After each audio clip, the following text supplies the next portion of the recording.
कैसे हैं आप सब लोग। उम्मीद है सभी लोग खैरियत से होंगे। तो चलते हैं अपने नॉवल की तरफ।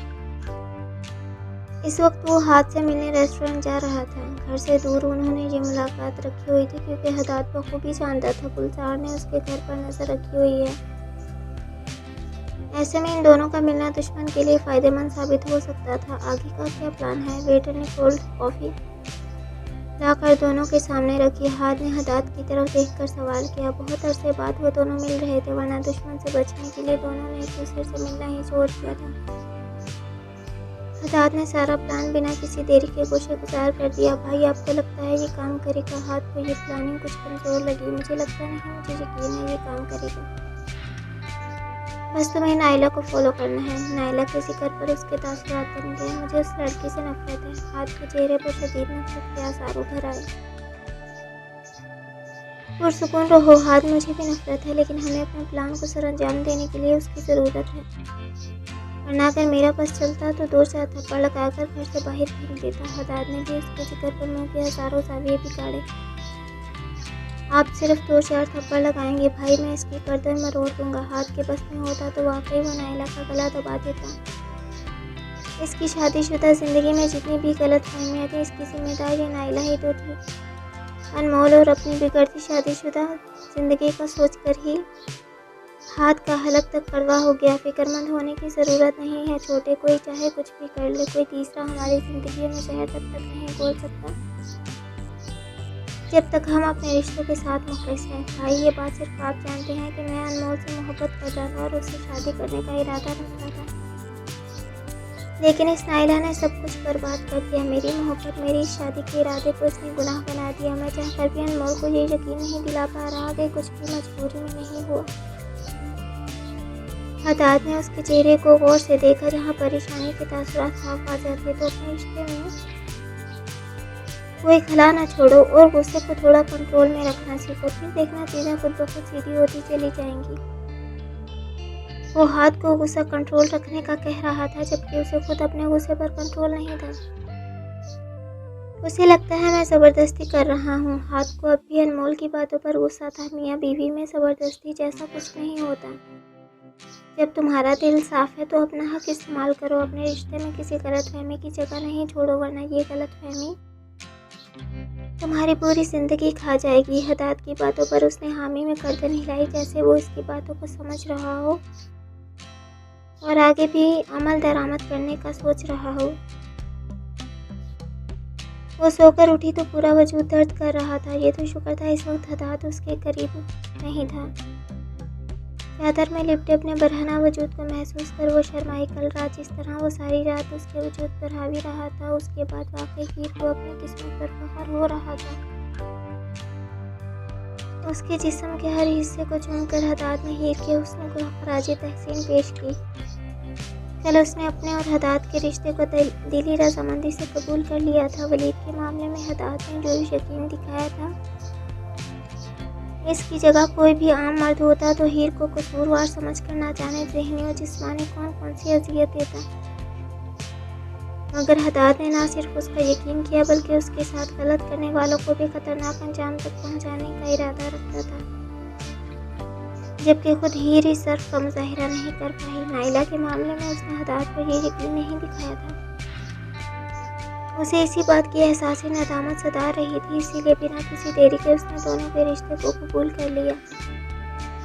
अब आगे जो होगा देखा जाएगा। खुद के इर्द गिर्द चादर लपेट कर वो शावर लेने लगी। जलते वजूद पर ठंडे पानी की फुहार रुख को भी सरशार करके शावर लेकर अपने वजूद को वाइट कलर के टॉवल में लपेटा और छोटे छोटे कदम उठा दिए आईने के सामने आ खड़ी हुई। दूधिया वजूद पर सफ़ेद छोटा सा टावल जो सीने से लेकर बमुश्किल थाई तक पहुंच रहा था। हीर ने अपनी गर्दन पर जगह जगह नसब लाल नबी निशानात को देखा। एक बार फिर हदाद की बेबाक गुस्ताखियां याद आ गईं। गाल शर्म के मारे सुर्ख होने लगे। हमारे मिलन की ये रात हमारी औलाद की सूरत इस दुनिया में जन्म लेगी। हदाद की कही गई बात याद आने पर उसने आंखें जोर से बंद की। माजी की एक खूबसूरत याद आंखों के सामने झिलमिला गई। माजी, ये सर्दियों की एक गहरी शांति। वो अपनी खाला के घर अम्मी का भेजा कुछ सामान देने आई थी। वापसी में सिंघार ने उसे रोक लिया था। तभी शाम के साए हर तरफ फैल गए तो आलम शाह ने हीर को घर तक छोड़ने की जिम्मेदारी हदाद की लगा दी। हदाद भाई जोड़ी मस्त लग रही है, या अल्लाह ही कितने शरारती बच्चे हैं, शैतान कहेंगे। 6 से 7 साल बच्चे ने जब दोनों पर कमेंट किया तो हीर की आंखें उबल कर बाहर आने को हो गई। रात हो रही है, घर जाओ। हदाद ने उससे तो डांट कर भेज दिया, मगर कुछ संजीदगी से उसकी तरफ देखने लगा। मेरी तरफ क्या देख रहे हैं? हीर ने गड़बड़ा कर नजरें झुका ली, जैसे कुछ गलत बोल दिया हो। उसने कुछ गलत तो नहीं बोला, हमारी जोड़ी वाकई प्यारी है। हाँ, मगर ये बच्चा बहुत शरारती है, हर वक्त दूसरों को परेशान करता है, पूरा शैतान है। हीर ने मुंह बनाकर उसकी सिफात बयान की। बच्चे तो शैतान नहीं बल्कि खुदा का रूप होते हैं। अगर यकीन ना हो तो जब हमारे बच्चे होंगे तो तुम्हें खुद ही पता चल जाएगा। हमारे बच्चे? हाँ, हमारे बच्चे। शादी के बाद मैं इतना प्यार करूँगा तुम तंग आ जाओगी, एक दिन भी तुम्हें रिहाई नसीब नहीं होगी। फिर मेरी सुबह शाम की मेहनतों का नतीजा तो निकलेगा। हदाद ने बेबाकी की हद कर दी। हीर को ऐसा लगा दीवारों की भी आंखें और कान निकल आए हों, जो इस वक्त हीर को सर्जंश करने की भरपूर कोशिश में हो। वो तो नज़दीक होने के बायस घर जल्दी आ गया, वरना उसने पता नहीं कौन कौन सी बेबाकी का मुजाहिरा करना था। अच्छा सुनो, शादी के बाद वो कुछ और भी कहना चाहता था, मगर हीर बिना कोई जवाब दिए झटपट घर में घुस गई। पूरा वजूद पसीने पसीने हो गया। वो बेशरम कहेगा। हथेलियों में आए पसीने को चादर से रगड़ते हुए उसने कमेंट पास किया। रात की सूरत हाल सोचकर इस वक्त भी वो शर्म से पानी पानी हुए जा रही थी। और कल रात के बाद तो बेशरम लकब उसके साथ पर फिट बैठता था। खुद को खुद हीर का हाथ अपने पेट पर आ गया। क्या वाकई हमारा भी बच्चा होगा हम दोनों का? हीर और हदाद की मोहब्बत की निशानी, इसके वजूद का हिस्सा मेरे अंदर से होकर दुनिया में आएगा, कितना तकलीफ के अमल होगा। उसे सोचकर ही झरझरी सी आ गई। फिर अपने ख्यालों को झटक कर गहरी सांस ली और अपने लिए कोई सूट मुंतखब करने अलमारी की तरफ आ गई। तभी दरवाज़ा खुलने की आवाज़ पर वो यकदम चौंकी, मगर सामने हदाद को देखकर सुकून भरा सांस खारिज किया। इस वक्त वो शायद कुछ खरीदारी करके आया था। हाथ में ढेर सारे शॉपिंग बैग्स थे। वो मुसलसल अपनी बीवी की होशरुबा शराबे को देख रहा था। हीर को जब अपनी हालत का एहसास हुआ तो फौरन दोबारा अपने लिए कुछ ढूंढने लग गई, लेकिन दरवाज़ा लॉक करके हदाद ने तमाम बैग सोफे पर रखे और खुद हीर की सबूल पिंडलियों और रानों को देखा, जिन पर शफाफ कतरे पानी के अभी भी चमक रहे थे। गीले बालों से अभी भी पानी के कतरे टपक रहे थे। हदाद ने लब खींच कर उसके हसीन सरापे को देखा। तुम चाहती क्या हो? हर वक्त तुम्हारी बाहों में समाया रहूं? हदाद की सरगोशी अपने कान के करीब सुनकर वो खुद में ही सिमट गई। नहीं, मैंने ऐसा तो नहीं बोला। हीर के चलते हाथ अपनी जगह साबित हो गए। हदाद ने उसकी गर्दन से बाल हटाकर एक कांधे पर रखे और अपने नाक को हीर की गर्दन पर रगड़ कर उसके मदहोश कुन सरापे की खुशबू को सांसों में उतारा। क्या कर रही थी? बिना सर उठाए उसने हीर का रुख अपनी तरफ मोड़ा और सुलगते होठों से उसकी मुलायम गर्दन को छुआ। मैं अपने लिए कोई सूट देख रही थी, अभी शावर लेकर आई हूँ। हीर ने उसके लम्स पर आंखें मीच ली। हदाद ने उसकी कमर में हाथ डालकर नाजुक वजूद को सीने से लगाया। तुम्हें दोबारा गुस्ल करना होगा। उसकी सरगोशी पर हीर ने हैरत ज़दा होकर हदाद के सर को देखा।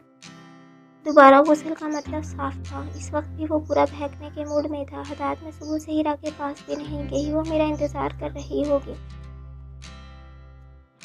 उसे किसी चीज़ की ज़रूरत होगी। अपनी गर्दन पर उसके होंठों के पुरशिद्दत बोसों को महसूस करते हुए वो मुश्किल बोल पाई। हीरा को उसकी नैन्सी देख लेगी। इस वक्त मुझे तुम्हारी ज़्यादा ज़रूरत है, मगर मेरी इससे आगे लफ्ज़ मुँह में ही कहीं गुम हो गए। हदाद ने उसके पंखुड़ी नुमा लबों को अपने लबों में कैद किया।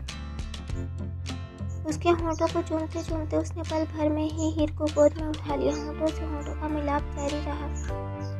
सांसों को सांसों में मदगम किए हदाद ने उसे बेड पर बिठाया। चंद सानियों के लिए वो उससे दूर हुआ। हीर ने गहरे सांस लेकर सांसों को एतदाल में लाने की कोशिश की। हदाद ने सारे कुशन उठाकर हीर की कमर के पीछे रखे। वो आधा बैठे और लेटने की हालत में इस वक्त बेड पर दराज थी। इससे पहले कि वो उठकर पूरा बैठती, हदाद ने अगले ही लम्हे टावल खींचकर उसके वजूद से जुदा कर दिया। हसीन दिलकश वजूद की रानाइयाँ दिन के उजाले में मजीद हसीन लग रही थी। वो दीवाना सा हो गया। हीर उसकी नज़रों की तलब को जानती थी, इसीलिए दोनों बाजू फैलाकर हदाद के सर को अपने सीने में छुपा लिया, जहाँ उसने जी भर के अपनी मनमानियाँ शुरू कर दी। हीर ने अपना सर पीछे की तरफ गिराया और मखरूमी उंगलियां हदाद के बालों में फेरने लगी। एक नशा सा उस पर हावी होने लगा, धड़कनें बढ़ने लगी, पूरे वजूद में बेचैनी फैल गई। कुछ देर वो शिद्दतें बर्दाश्त करती रही, मगर आखिरकार उसके सब्र का पैमाना लबरेज हो गया। हदाद, हीर की बेबस पुकार पर हदाद ने उसे दूसरी तरफ बिठाकर एक बड़ा तकिया उसकी कमर के नीचे रखा और अगले ही पल अपने वजूद का हिस्सा उसके वजूद में मुंतकिल कर दिया। वो दर्द से कर रहा उठी। हदाद प्लीज़, उसने इल्तिजा की, मगर फिलहाल वो उसकी इल्तिजा नहीं सुन सकता था। हीर की कुर्बत का नशा उसके वजूद पर सवार हो गया था, इसीलिए अब उसकी इल्तिजा सुनना मुहाल था। हदाद ने अपना अमल तेज किया तो हीर का वजूद पूरी तरह हिचकोले खाने लगा और आखिरकार उसके वजूद में कतरा कतरा करके उतरता चला गया। हीर का पूरा वजूद दहक उठा, जैसे किसी ने गरम गरम लावा उसके वजूद में मुंतकिल कर दिया हो। अपने अमल को पाया तकमील तक पहुंचाकर वो खुश हुआ। मेरी जान, हीर के होठों को चूमकर उसकी आंखों में देखा, जहाँ शिकवे भरे तासुरात साफ यहाँ थे। पूरा वजूद पसीने से शराबूर था। गहरे गहरे सांस लेकर वो खुद को नॉर्मल हालत में लाने की कोशिश कर रही थी। इसकी हालत पर हदाद का कहकहा बुलंद हुआ, तुम इतनी खूबसूरत हो कि मैं खुद को नहीं रोक पाता। झुककर उसने हीर के दिल के मुकाम पर बोसा दिया और फिर उसे उठाकर बाथरूम में ले आया, जहां अपने हाथों से हीर को शावर दिया और खुद भी गुस्ल करके बाद गाउन पहने बाहर चला आया। बेड पर रखे शॉपिंग बैग्स में से एक सुर्ख रंग का जोड़ा निकाल कर उसके सामने रखा। तुम्हारे लिए शॉपिंग करके आया हूँ, ये न्यू जोड़े आज से तुम्हारे हैं। वो उसे मनाने की भरपूर कोशिश कर रहा था, मगर हीर मुंह फुलाए उसे घूर रही थी। ऐसी हालत में इतने प्यार से ना देखो मेरी जान, वरना दोबारा कुछ देर पहले वाली फिल्म शुरू कर दूंगा। हदाद का इशारा उसके टॉवल में लपटे वजूद की तरफ था।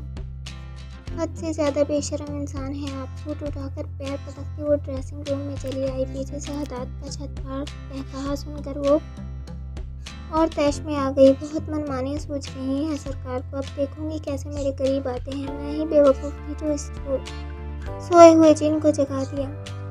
उसे रह रहकर खुद पर गुस्सा आने लगा जब हदाद की कुर्बत के लिए उसने दिली रजामंदी का इजहार किया था। अगर मैंने दिल से कबूल कर लिया था तो उसे बताने की ज़रूरत क्या थी। कपड़े पहनकर अब वो खुद को आईने में देखने लगी, जहाँ सुर्ख रंग के जोड़े में उसका दिलकश वजूद कसक खा रहा था। खुद बहुत उसका हाथ अपनी कमर पर गया, फिर वहाँ से सरकता हुआ सीने और फिर गर्दन पर। आंखें बंद करके महसूस करने पर हदाद की गरम गरम सांसों का रख अपने वजूद पर महसूस किया। कल रात बोले गए हदाद के जुमले कानों में गर्दिश करने लगे तो चेहरा शर्म के मारे सुर्ख हो गया। मखरूमी उंगलियां पंखड़ी नुमा गुलाबी होंठों पर आकर रुकी। इस वक्त ये होंठ बिना लिपस्टिक की सुर्खियां छलका रहे थे और वजह हदाद की कुछ वक्त पहले वाली शिद्दतें थीं। हीर खाना खा लो, कल नाइट ड्यूटी देकर भूख लगी होगी। उसकी बातों पर हीर की सारी शर्म उड़ गई। दांत पीस कर तनफन करके वो बाहर आई और बिना हदाद की तरफ देखे खाने के साथ इंसाफ करने बैठ गई। मुझे नहीं बुलाओगी? हदाद ने उसकी हरकत को नोट किया, मगर हीर भी उसे फुल इग्नोर करने के मूड में थी। अभी कानों में तेल डालकर बैठी, नाश्ते से भरपूर इंसाफ करती रही। ये तो गलत है यार। वो मुँह बसोर कर उसके बराबर आ बैठा और बेदिली से नवाला, थोड़ा मुझे भी भूख लगी है, अकेले तुम थोड़ी हलकान हुई हो, मैंने भी सारी रात मेहनत की है। हदाद की बात पर उसका मुंह की तरफ जाता नवाला वहीं रुक गया, जबकि उसकी हरकत पर वो दोबारा कहकहा लगा कर फंसा। आज मुझे पता चल गया कितने बदतमीज इंसान हो तुम। हीर ने उसे शर्म दिलाने की कोशिश की, मगर बेकार रही। बदले में हदाद ने आंख दबाई। तुम्हारी रात और सुबह वाली अनायतों का शुक्रिया, इस वक्त भी सुर्ख फूल लग रही हो। चाहो तो हम नाश्ते के बाद दोबारा कर सकते हैं। जितनी ज़्यादा मोहब्बत और मेहनत करेंगे उतने ही जल्दी हमारे बच्चे दुनिया में आएंगे। वो अपनी बातों से उसे मुसलसल सच कर रहा था। हीर की चाय का घूंट हलक में ही कहीं अटक गया। शर्म के मारे सर इस हद तक झुका लिया कि हदाद को लगा हीर का सर टूट कर नीचे गिर जाएगा। अच्छा ठीक है, नहीं परेशान कर रहा, अच्छी तरह नाश्ता कर लो और फिर आराम करना। उसे तंग करने का इरादा तर्क करके वह एकदम सीरियस हो गया।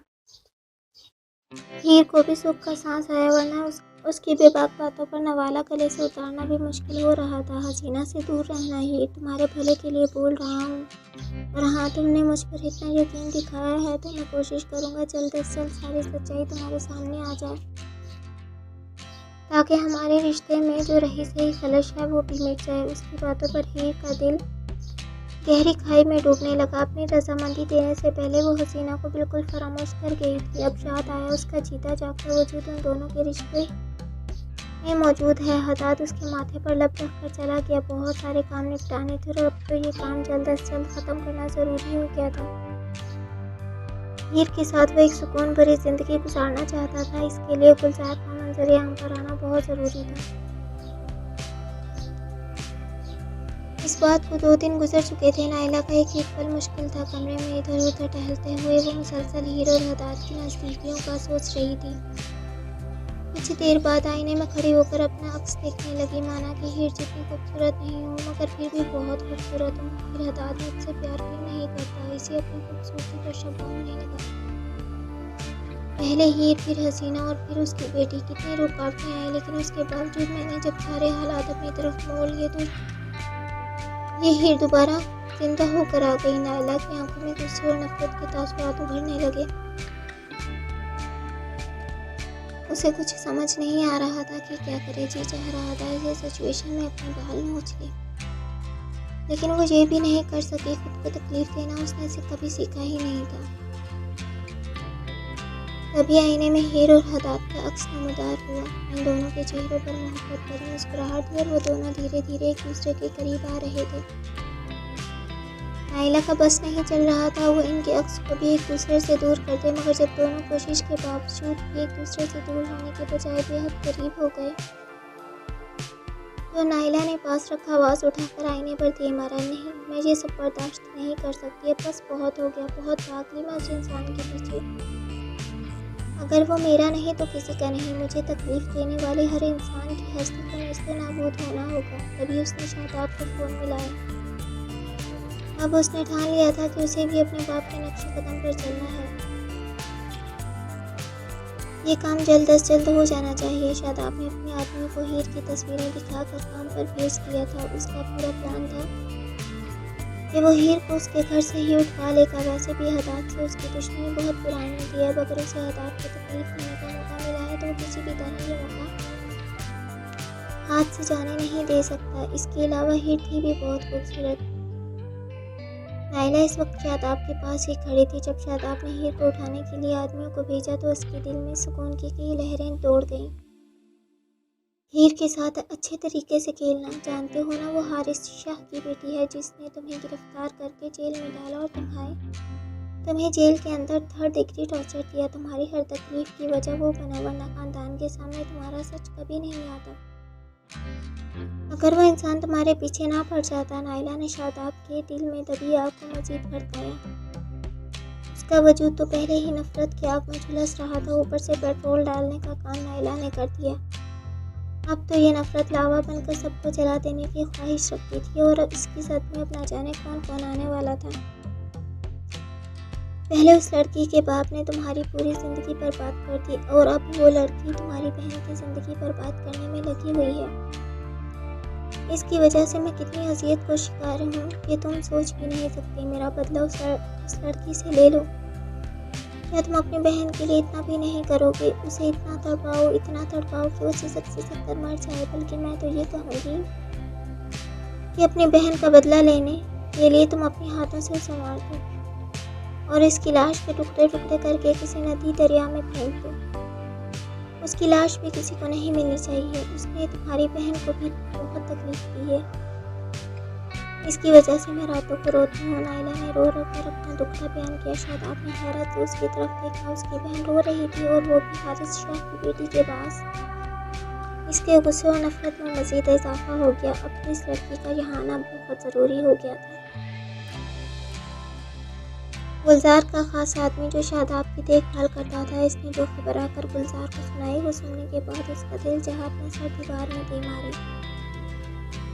मुसीबतों ने आकर हर तरफ से घेर लिया था। ये क्या हो रहा है? एक तो सालम शाह की बेटे के पास मेरे खिलाफ सारे सबूत हैं। हीर भी उसके पास पहुंच चुकी है। हसीना भी अब उसके शिकंजे में है, फाइल भी उसने अपने हाथ में दबा रखी है। ऐसा लगता है मेरा गेम ओवर होने वाला है। गुलजार का दिल किसी गहरी खाई में डूब कर उठा। नहीं, ऐसा नहीं हो सकता। मैं गुलजार शाह हूँ। मैंने आज तक कोई खेल नहीं हारा और ये शतरंज की बाजी भी मैं ही जीतूंगा। अपने ऑफिस से उठकर वो शादाब के पास आ गया। जब वो शादाब के कमरे में आया तो वो पूरे बेड पर केक की तस्वीरें फैलाए पागलों की तरह उसे देख रहा था। आप आ गए पापा, देखिए मेरा नया खिलौना। गुलजार को देखते ही वो लपक कर उसके पास आया, जबकि ऐसे पागलपन गुलजार का दिल चाहा उसका सर फाड़ दे। अच्छी बात है तुम्हें नया खिलौना मिल गया, लेकिन अगर तुम्हें इतना ही इससे खेलने का मन हो रहा था तो मुझे बता दे, मैं तुम्हें लाकर देता। तुम्हें खुद अपना दिमाग चलाने की क्या ज़रूरत है। गुलजार का बस नहीं चल रहा था। वो कुछ भी करके उसके बिगाड़े काम को ठीक कर दे, मगर वो अपनी बेटी को ये कुछ नहीं कहना चाहता था। लेकिन क्या मतलब है आपकी बात का? आपको क्या लगता है मैं इस काबिल नहीं हूँ कि अपनी मर्जी से कुछ भी कर सकूँ? मेरी काबिलियत पर आपको शक है? मुझे तुम्हारी काबिलियत पर शक नहीं, पूरा यकीन है। तुम्हें कोई टैलेंट नहीं है सिवाय अपने बाप को बदनाम करने के। आज तक तुमने कौन सा कारनामा सर अंजाम दिया है? गुलजार का दिमाग घूम गया। शादाब के दिमाग पर प्रेशर पड़ा, साथ ही गुस्से की एक शदीद लहर पूरे वजूद में उतर आई। आप मुझे बेकार कहना चाहते हैं? उसका पूरा वजूद कपाने लगा, जुबान में लुकनात आ गई और लफ्ज़ों का तालमेल बिगड़ गया। साफ पता चल रहा था कि उसके अंदर का जानवर जागने लगा है। मगर गुलजार का दिमाग इस कदर ख़राब था कि इस वक्त उसे बिल्कुल परवाह नहीं थी। मैं कहना नहीं चाहता तुम हो बेकार तरीन इंसान। ना तुम कभी अच्छे बेटे बन सके, ना अच्छे ड्रग डीलर। बस एक हवस की पुजारी बनकर रह गए हो। तुम्हें बस खेलने के लिए लड़कियां चाहिए होती हैं, फिर चाहे वो लड़कियां कहीं से भी आएँ, चाहे तुम्हारे बाप की पूरी दुनिया लूट जाए, हस्ती तबाह हो जाए, सारा ज़माना तुम्हारे बाप के खिलाफ हो जाए, लेकिन तुम्हें अपनी हवस पूरी करने के लिए लड़कियां चाहिए। आपको क्या लगता है आपके लिए मैंने कुछ नहीं किया? आपके बिजनेस को इतनी ऊंचाइयों तक ले जाने में मैंने आपकी मदद की। 13 साल का था जब से ड्रग्स की स्मगलिंग में आपका साथ दे रहा हूँ। यूनिवर्सिटी में भी जितने लोगों को ड्रग्स सप्लाई हुई वो भी सब आपके कहने पर किया गया। जब हारिस शाह ने मुझे 3rd डिग्री टॉर्चर दे दिया, मेरी चमड़ी उधेड़ दी गई, मेरी नाखून उतारे गए, इलेक्ट्रिक शॉक दिए गए, मैंने तब भी आपका नाम नहीं बोला। ये मेरी आपको लेकर वफादारी थी, वरना आज आपकी भी हालत मेरे जैसी होती। शादाब ने उसे अपने एहसानात गिनवाए, लेकिन गुलजार का दिमाग इतना ख़राब था कि सबको कुछ भी सोचने समझने की हालत में नहीं था। अच्छा किया तुमने जो उस दिन मेरा नाम नहीं लिया, तभी तुम जिंदा हो और ऐशो इशरत की ज़िंदगी जी रहे हो। अगर उस दिन मेरा नाम बोलते तो हम दोनों इस वक्त कब्र में पड़े होते। ये जो तुम लड़कीबाजी करते फिरते हो, ये भी तुम्हारे बाप की दौलत का नतीजा है। अगर तुम मुझे हीर लाने का बोल देते तो क्या मैं नहीं ला कर देता? तुम्हें क्या ज़रूरत है अदात की घर अपने आदमी बेचने की? वही एक पुलिस वाले का घर है, वहाँ आसपास कितने ही पुलिस वाले होंगे। कितने बड़े खतरे में तुमने खुद को और हम सबको डाल दिया है, ये तुम नहीं जानते। गुलजार ने उसे मामले की संगीनी का एहसास दिलाना चाहा, मगर वो इस वक्त कुछ भी समझने से कासिर था। इस वक्त उसे हीर चाहिए थी और वह हीर को किसी भी तरह हासिल कर लेना चाहता था। मुझे कुछ नहीं पता, जैसे मेरे पीछे से आप सब कुछ संभाल लेते हैं, आज भी संभाल ले। मुझे वो लड़की चाहिए। हारिस शाह की नफरत मेरे दिल में आग बनकर सुलग रही है। मुझे उस लड़के से खेल कर अपनी वो आग जानी है जो उसके बाप के खून से भी नहीं बुझी। और फिर नायला की भी तो ज़िंदगी उस लड़की की वजह से बर्बाद हो रही है। तुम्हारी उस बददिमाग बहन की ज़िंदगी कोई बर्बाद नहीं कर रहा, बल्कि वो हमारी ज़िंदगी बर्बाद करने के चक्रों में लगी है। एक दिन इसकी वजह से हम सबका राज फाश हो जाएगा। उसे यहाँ आना ही नहीं चाहिए था। अच्छी भली हॉस्टल में रह रही थी, हमसे इसका कोई नाता नहीं था। आलम शाह के बेटे को भी ऐसा ही लग रहा था कि वो हम लोगों से अलग है, इसके साथ मुखलिस है, लेकिन नहीं, इसे ना जाने कौन सी मौत पड़ी जो वो आकर हम लोगों के साथ रहने लगी। अगर दुश्मन को हमारे बारे में इसकी वजह से पता चला तो मैं अपने हाथों से इसका गला दबा दूंगा। गुलजार तो पहले ही अपने बेटे की हरकतों की वजह से परेशान था, और अब उसकी बेटी ने भी नाक में दम कर दिया था। ऐसा लग रहा था बुरे वक्त की जलकार उसकी तरफ तेजी से बढ़ रही है। आप मेरी बहन के साथ ऐसा कुछ नहीं करेंगे। बजाय दुश्मन को मारने की आप अपने बच्चों को मारने की बात कर रहे हैं। अगर आपने हम दोनों में से किसी को भी हाथ लगाया तो मैं आपको अपने हाथों से मार दूंगा। शादाब ने अपना रिवॉल्वर निकाल कर गुलजार का निशाना बांधा। पहली बार गुलजार के पांव तले से ज़मीन निकल गई। हैरत से उसने अपने बेटे के हाथ में मौजूद रिवॉल्वर को देखा, जिसका रुख उसकी तरफ था। अपने बाप को मारेगा, बेयकीनी से उसने शादाब को देखा। ज़रूरत पड़ी तो मैं आपको भी मार दूंगा। आपने ही तो सिखाया है ज़रूरत पड़ने पर अपना को भी निकल जाए।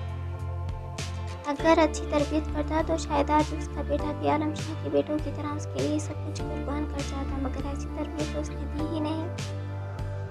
पहली बार उसे अपनी तरबियत पर अफसोस हुआ, लेकिन यह अफसोस ज़्यादा देर तक नहीं रहा। गुलजार ने अपने खास आदमी को बुलाकर शादाब को भी होश करवा दिया।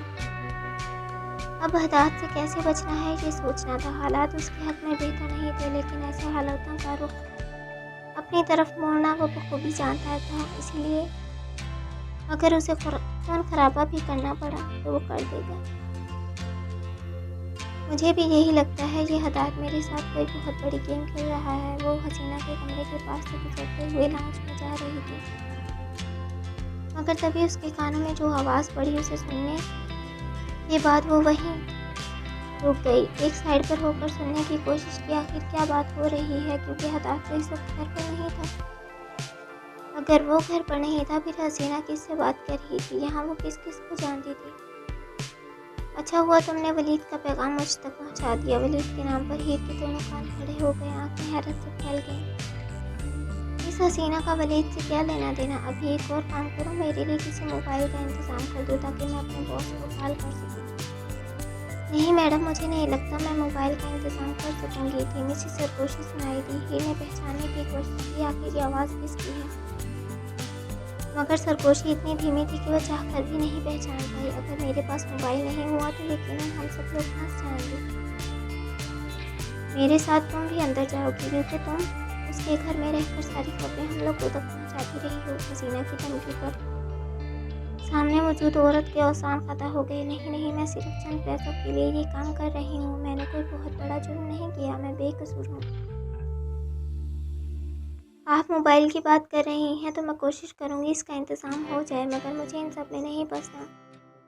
वलीद साहब ने बोला था मुझे मेरे पैसे मिलते रहेंगे और मेरा इन सब में नाम नहीं आएगा। हाँ ठीक है, जल्दी जाओ और मेरे लिए मोबाइल का इंतज़ाम करके रखना। हसीना की बेसार आवाज़ हीर के कानों से टकराई। अच्छा एक बात सुनो, वो दोबारा उस औरत से मुखातिब हुई। हीरा कहाँ है, मुझसे मिलने क्यों नहीं आई? हदात सर की बेटी तो अपने कमरे में होती है।